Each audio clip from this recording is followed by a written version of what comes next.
O céu estava gloriosamente limpo, sem nuvens, naquele começo de tarde. As florestas, montanhas e vales são banhados pelo esplendor do sol. Vibram de energia e vida. Ki e Pin estão sentados, um de frente para o outro. A tutora de Ki o trouxera para uma clareira, onde começaria a treiná-lo. Pin então fala: Prepara-te para o teu primeiro dia. Foste escolhido como servo. Daqui em diante aprenderá combate e disciplina. Lhe mostrarei técnicas e sabedoria oculta, para que consigas completar as tarefas que te incumbir. Logo, ela termina de falar a frase. Um som corta o silêncio da clareira. Era o estômago de Ki. Ele não havia se alimentado desde a tarde do dia que seu amigo McKnight o havia chamado para ver a casa abandonada. Ki cruza os braços, envolto do estômago, e reclama que sente muita fome e sede, pois não se alimenta há muitas horas.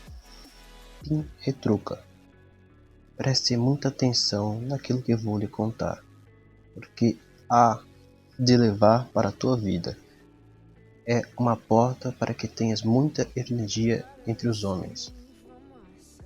Não muito longe de onde eles estavam, uma cobra rastejava em busca de sua presa. Em um piscar de olhos, Pin faz esticar um novo braço de seu corpo e agarra a cobra. Tão rápido quanto surgiu, o braço retorna para Pin, trazendo consigo a cobra. Pin fala: Aqui conosco está uma espécime fabulosa, uma cobra marrom.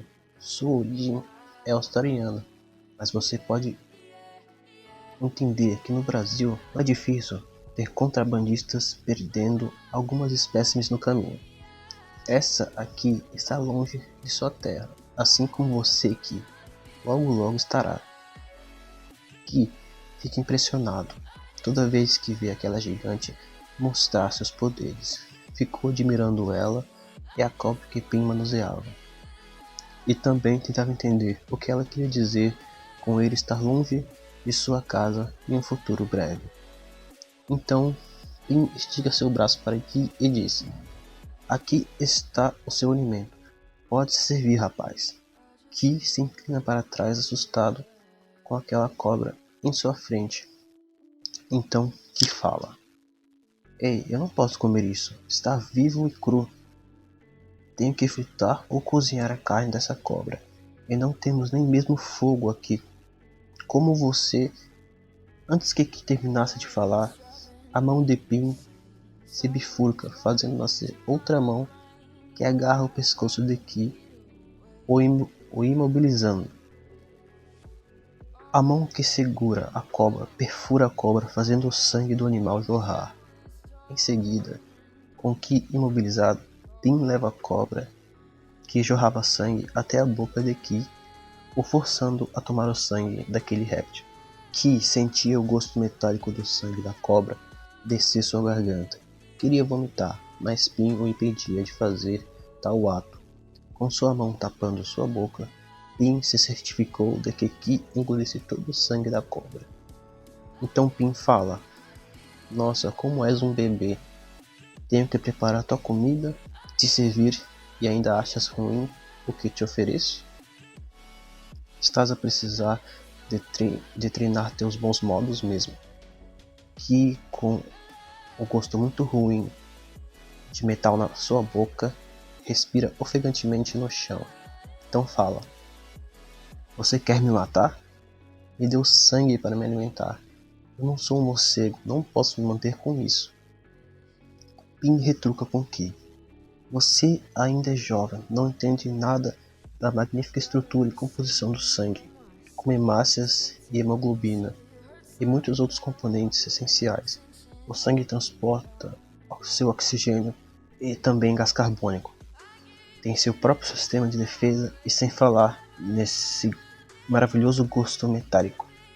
Para você ter uma noção de como fazem um soro antiofídico para tratar picadas de cobra, eles injetam pequenas doses de veneno da cobra em um cavalo e deixam o sistema imunológico do animal trabalhar em uma cura.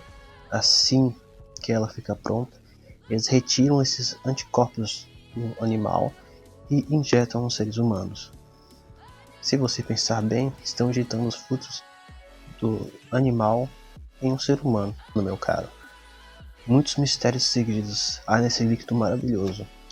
Então Ki fala para Pin: não entendi toda essa história. Por que simplesmente não me deu a carne da cobra assada e suculenta?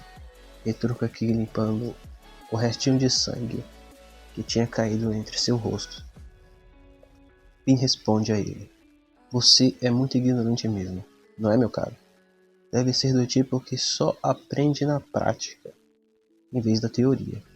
Então que assim seja.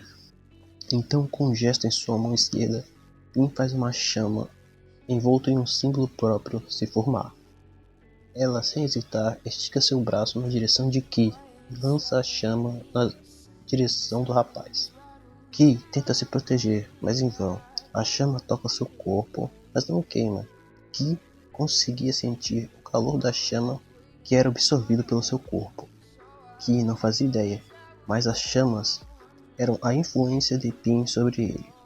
As chamas acessaram e estimularam os 7 chakras principais de Ki. A ingestão de sangue foi um condutor para que a energia de Pin pudesse ter acesso aos seus chakras corporais. Pin então fala que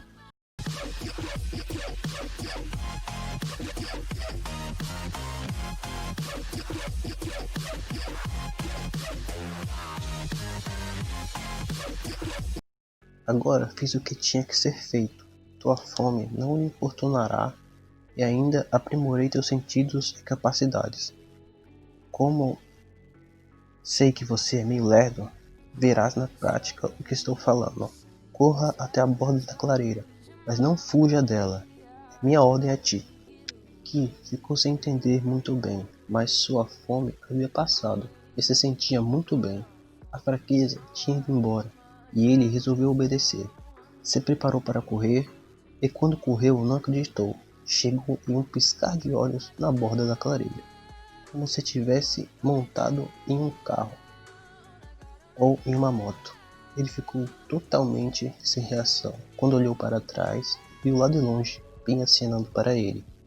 Tinha percorrido uns 2 quilômetros em 20 segundos. Isso dava uma velocidade média de 360 km por hora. Seus músculos não doíam, nem seus pés, e muito menos sentia o cansaço de pegar. Ele não conseguia acreditar em nada daquilo. Mas logo pensou: ele estava na borda da clareira. A floresta estava à sua frente. Ela não o poderia alcançar. Ele estava muito rápido agora e bem longe dela. Uma estúpida ideia de correr de sua carrasca. No momento em que pôs o pé para sair da clareira, trombou em algo.